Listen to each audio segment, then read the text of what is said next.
Bon, aujourd'hui, première vidéo 2020. J'espère que ça sera la première d'une longue série. Mais pas de navigation. Aujourd'hui, on va sortir le bateau et on va s'attaquer un peu aux travaux et au carénage. Bon, je vais vous montrer tout ça bien. On y va.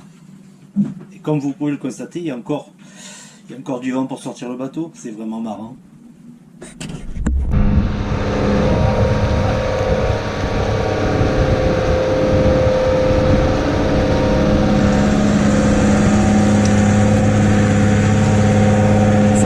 Très sale, 18 mois sous l'eau, peut-être un peu l'hélice.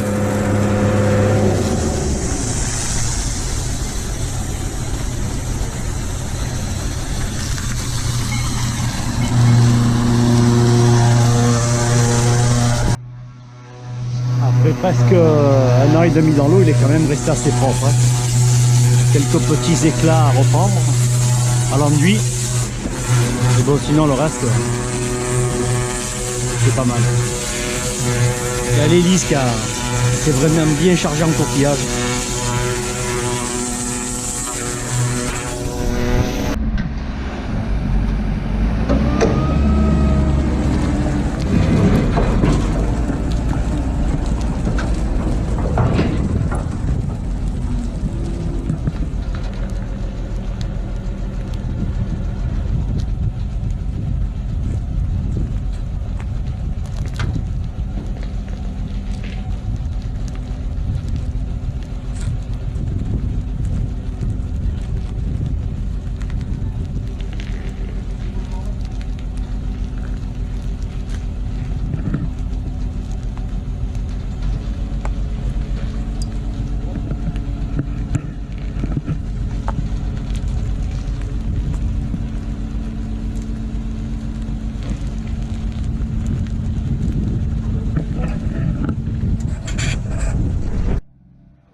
L'hélice est bien revenue quand même. Elle était assez sale.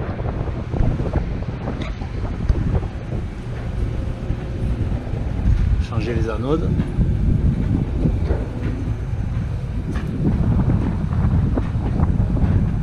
Arbre d'hélice. Pas de jeu dans l'axe. Bon, aujourd'hui c'est le jour du dématage. C'est toujours stressant. La mise à l'eau, la sortie de l'eau, le dématage. Pourtant ils sont habitués, mais bon, ça fait rien. On a toujours un peu les dents qui claquent, c'est jamais. Mais bon, il faut y passer, hein, de toute façon.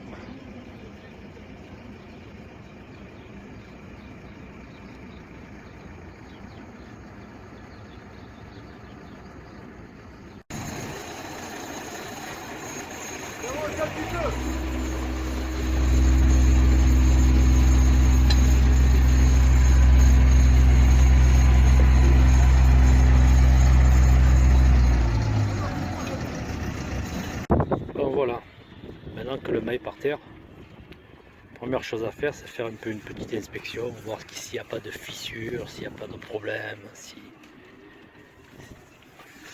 au niveau des cordages.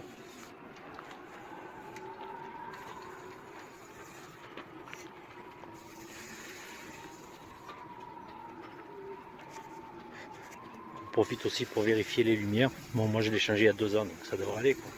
Ça, les réas, impeccable. Les barres de flèches, qu'il n'y ait pas de jeu. Non, ça va.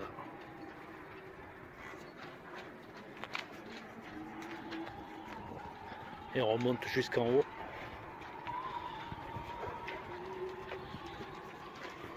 Enrouleur de génois.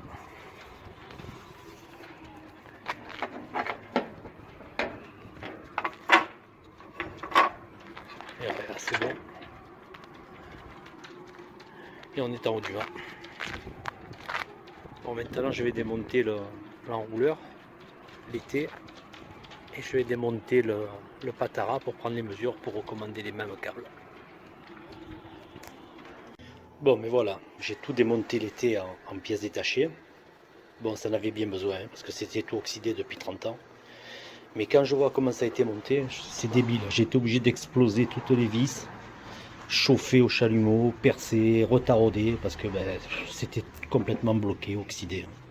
Bon, par contre, ça m'a permis de voir que le roulement intérieur, bon, là je sais pas si on le voit bien, le roulement est mort, hein, donc ça va me permettre de tout changer, tout remettre à neuf. J'ai démonté les T, je les ai numérotés en partant du haut du mât. Puis bon, ben là pareil, hein, j'ai été obligé de tout repercer 1 mm dessus, pas le choix, c'était complètement collé, oxydé. Bon, après j'ai tout limé, j'ai tout passé au papier de verre pour enlever les bavures, et ça me permettra après de remonter tout ça proprement à la graisse cuivrée, et avec des petits blocages un peu plus gros. Voilà, bon, comme quoi démonter de temps en temps ça fait pas du mal, ça permet de tout remettre au point.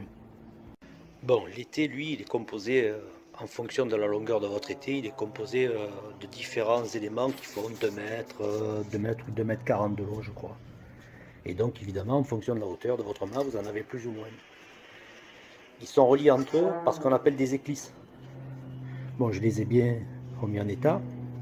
Ces éclisses, ben, ils permettent simplement, quand on les met un dans l'autre, attendez, parce qu'avec une main, c'est pas facile.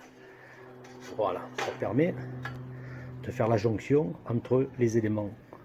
Et ensuite, par ces vis-là, de les bloquer. Alors évidemment, eux, ils ont monté à la loctite. Moi, je fais pas comme ça. Après, chacun il fait comme il veut. Moi, je les monte à la graisse cuivrée. Et ensuite, pour empêcher que ça se dévisse, tout simplement un peu de vernis de madame. Et c'est largement suffisant. Voilà. Ensuite, le deuxième élément vient comme ça. Et ainsi de suite, toute la longueur de votre été. Bon, ça a été une bonne journée de travail pour tout remettre en état. Hein. Mais bon, il est nickel. De toute façon, j'ai fait le calcul, j'ai environ pour 100 € de frais. Entre les vis que je vais changer et le kit de roulement et de joint spi, pour l'enrouleur. Et si on le change, ça vaut 3000 euros. Alors ça, on peut voir à l'intérieur de chaque éclisse qu'il y a comme un guide en plastique. Ben, ce guide, il a pour but de maintenir centré le câble à l'intérieur de l'été pour éviter qu'il bouge, qu'il prenne du jeu.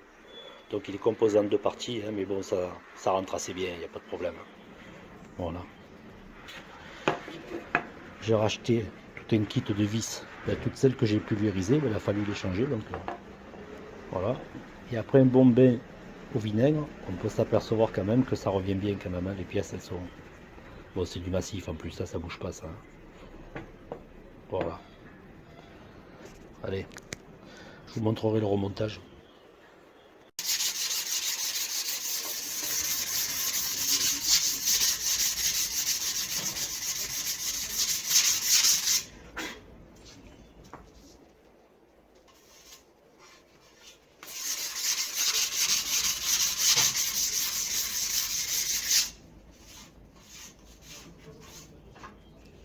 Voilà, là j'ai repeint les embouts de barre de flèche. Alors j'ai pris une peinture spéciale étrier de frein pour voiture. Alors ça a deux raisons. Premièrement, ça les protégera bien. Puis deuxièmement, quelqu'un qui a envie de voler le bateau, ben, il ira chercher un autre bateau qu'un bateau qui a des barres de flèche jaune fluo.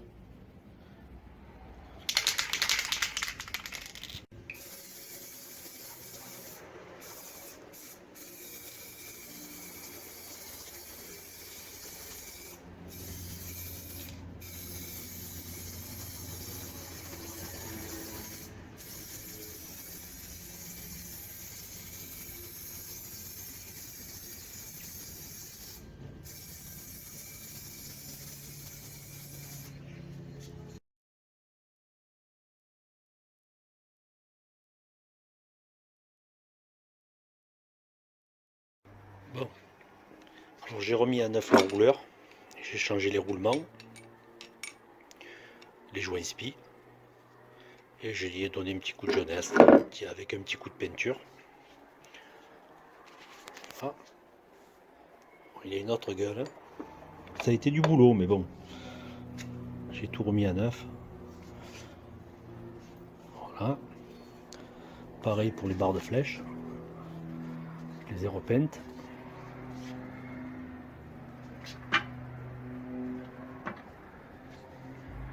J'ai commencé à recevoir les câbles pour le gréement.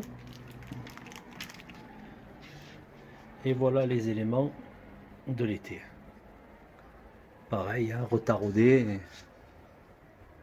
pour pouvoir mettre des vis légèrement plus grosses. Bon, allez, il n'y a plus qu'à remonter tout ça. Allez, on y va. Voilà, là je suis en train de remonter tout l'été, morceau par morceau. J'ai remis des nouvelles vis.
Je suis en train de remonter les premiers câbles de la première barre de flèche qui va du pont à la première barre de flèche.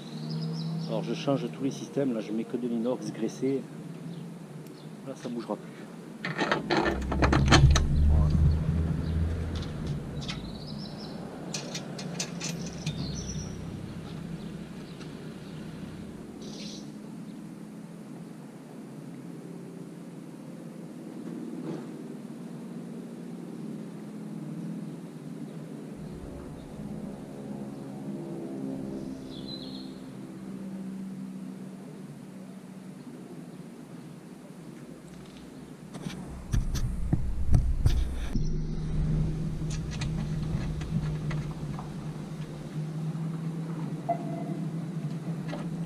J'ai mis un peu de frein filet pour éviter que ça se dévisse.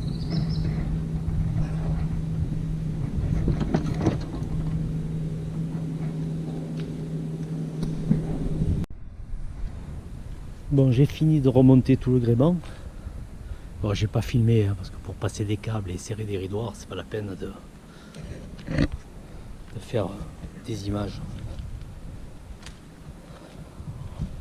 Voilà, tous les câbles changés. C'est du die-form. J'ai tout repris. Donc il ne reste plus maintenant qu'à mater. Et je vais vous montrer comment je fais pour régler le gréement dormant dans la prochaine vidéo.